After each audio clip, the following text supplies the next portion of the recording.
There's tons of great educational content coming for you, so just stay tuned. And so important things about a car seat is to make sure that it is not expired. They do have a lifespan after so much time. They are considered too old to be guaranteed safe for baby.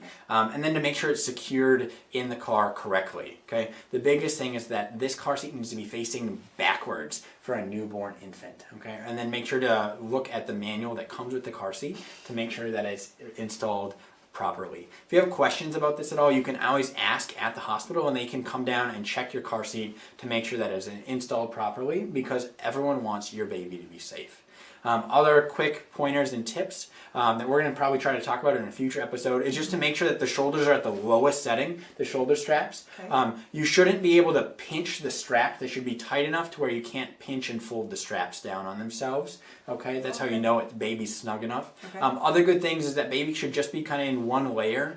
If it's cold out, blankets or snowsuit should be outside of the straps. Of clothing. One layer of clothing. Yes. Okay.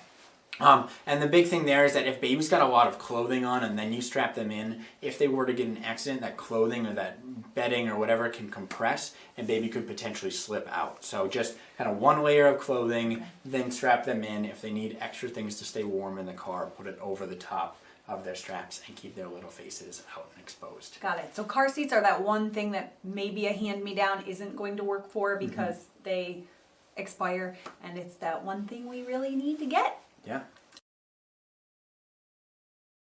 Another question we get asked about all the time is, how do you keep baby healthy?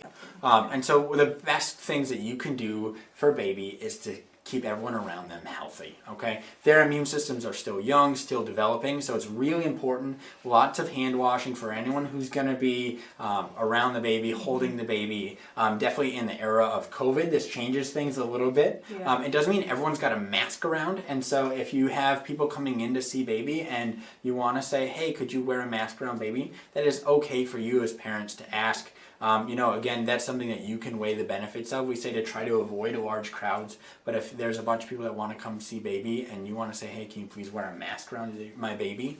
You as parents can absolutely say that. I wouldn't say you have to say that, but just something that is an extra thing that we have in 2021 that we didn't have easily available to us pre-COVID era. Yeah, it used to be just, if you want to hold the baby, you need to wash your hands. But now it's kind of, if you want to hold the baby, you need to wash your hands. Have you gotten the vaccine? Will you wear a mask?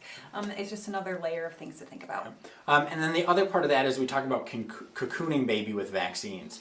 So making sure that everyone who's going to be around the baby is up to date with their pertussis vaccine. So this is the whooping cough. Whooping cough for you and me could be kind of just an annoying cough that lasts a couple of weeks.